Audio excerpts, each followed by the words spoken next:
Dumfries è solo, Lautaro, rete! Ha segnato l'Inter! This is the Pazza Inter podcast, where we talk passion, tactics, victories, heartbreak, and everything in between. Because with Inter, it's never just football. Vamos! Vamos!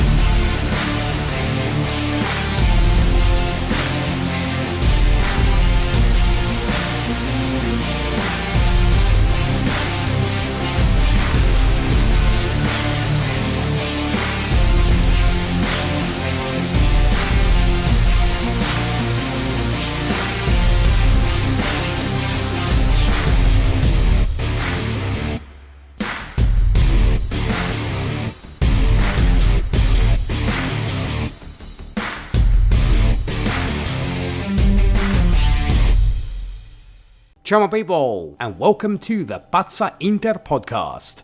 I'm your host, DJ Nick, coming at you from Milan, the home of the boys in black and blue, and today we'll be giving you a preview of Inter's upcoming game at home on Easter Sunday against Gasperini and of course Roma. So getting into it, this is not just another game, this will be a test. Because after dropping points against Fiorentina, like we talked about in our previous episode, Inter don't just need to play well. Inter need to win. It's simple as that. Now, Roma are a very tricky opponent. They are organised, they're aggressive, and they know how to make games difficult. They don't always try to dominate. They are very comfortable sitting deep, staying compact, and then hitting you on the counter-attack. And that's exactly where Inter need to be careful. Because we've seen it already. When Inter go ahead but don't kill the game, they leave space, they lose control, and the opponent grows into the match. Against Roma, that is very dangerous. So tactically, this game is going to be about patience and especially control. Inter need to move the ball quickly, use the width with Dumfries and Di Marco, and create chances early. But more importantly, if Inter score first, they have to, and I will say this again, have to manage the game way better than they did against Fiorentina.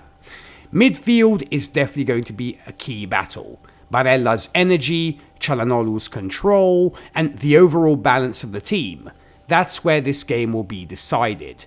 And then in attack, we need efficiency badly.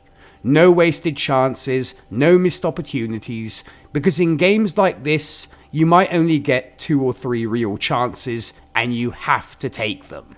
So the question once again is not about quality, because Inter have quality in spades. The question, as I mentioned about earlier last week, is about mentality. Do Inter play a team chasing the title, or a team ready to win it? Because this is the kind of game where champions send a very clear message to their opposition. Beat Roma, take the 3 points, and put pressure on everyone else. Anything less, and suddenly the pressure comes back on us, i.e. Inter.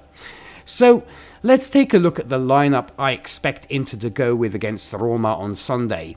In goal, Sommer, reliable, calm, and very important in build-up play. In defence, Bastoni, if he's healthy, on the left, Akanji in the centre, and Bisic on the right. Bastoni is of course crucial because of his passing and his ability to bring the ball forward. He's not just defending, he is starting Inter's attacks. On the wings, as I mentioned earlier, Dumfries on the right and Di Marco on the left. These two are key to Inter's system. They provide width, crosses and energy, and they can push Roma back into their own half. In midfield, the bad boys, Barella, Çalhanoğlu and Zielinski. This midfield needs to control the game, move the ball quickly, and not allow Roma to slow the tempo too much. Up front, I'm assuming we'll likely see Marcus and Pio Esposito, and Thuram's movement and physicality combined with Esposito's confidence and finishing could be very important in this game. There is another player I hope to see, but we'll get to him later. On paper, I think this is a strong Inter team. The key will be not just how they start the game, but how they manage the game, especially if they go in front. Now, let's talk about the key battles that could decide Inter against Roma. First battle, Inter's wing-backs against Roma's wide players. Dumfries and Di Marco need to push Roma back, because if they're forced to defend too much, Inter lose one of their biggest attacking weapons. Second battle, Barella in midfield. His energy and pressing can disrupt Roma's build-up play, and if Barella controls the midfield, Inter control the game. Third battle, I'd say Inter's defense against Roma on the counter-attack. Roma are very dangerous when they break quickly, especially with people like Malin, and Inter must stay compact and not leave too much space behind the defense. And finally, the most important battle, I can't stress this enough, boys and girls, mentality. Because at this stage of the season, the difference between winning and drawing, or even losing, is not just tactics or quality. It's concentration, focus, and above all, mentality. Alright, so time for some hot takes, for some predictions. I think this will be a very difficult game. Roma are organised and dangerous, but Inter are the stronger team on paper and they are playing at home. So I'm going to say Inter 2, Roma 1. A tough game, maybe not a perfect performance, but 3 very important points. Also looking at the title race, because this weekend there's also another big game which we talked about last week, Milan against Napoli. And this is what I call a perfect result game for Inter, because Milan and Napoli are playing each other, which means at least one of them is going to drop points, right? Maybe both if the game ends in a draw. This is exactly why Inter must win against the Roma, because when your rivals play each other, that is the moment you can gain points and create distance in the table.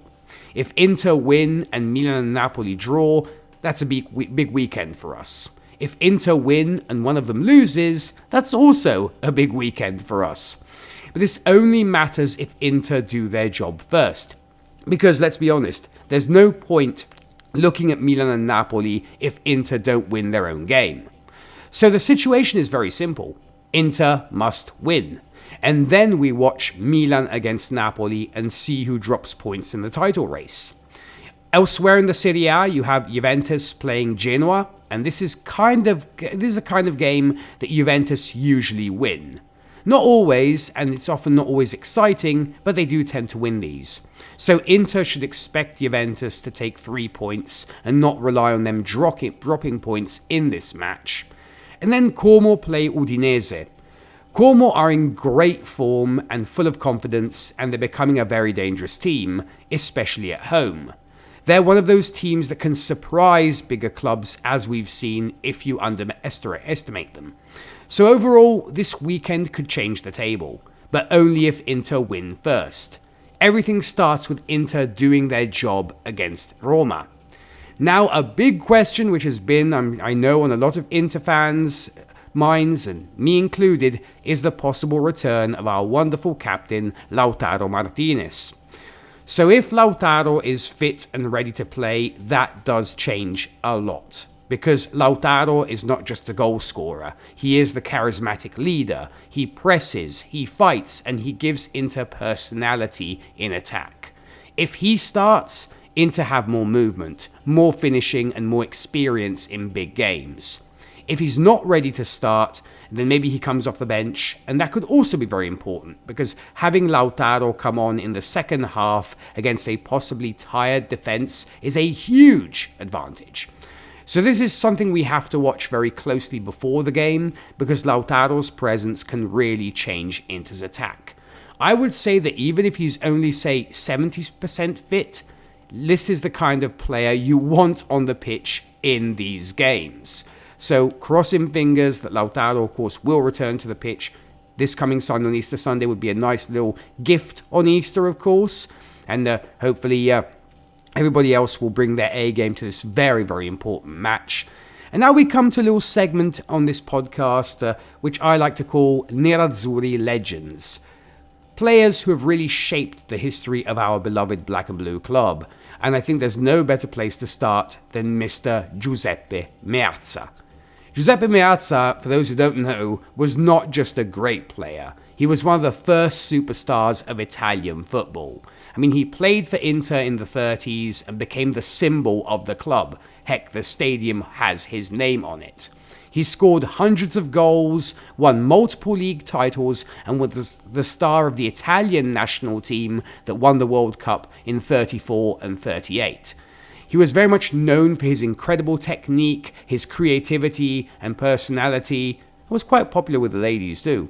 He wasn't just a goal scorer, he was an entertainer. I mean, people went to the stadium, my grandfather included, to watch him, the way people today watch the biggest stars in the world.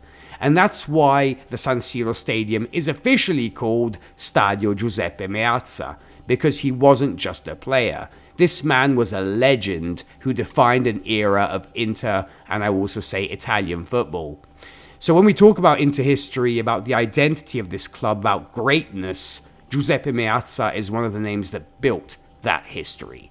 And I think every time Inter play at San Siro, remember folks, that stadium carries the name of one of the greatest Nerazzurri of all time.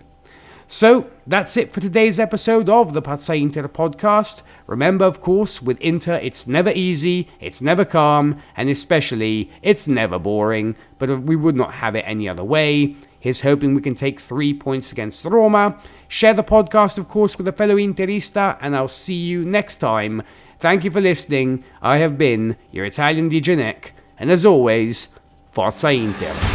Vamos!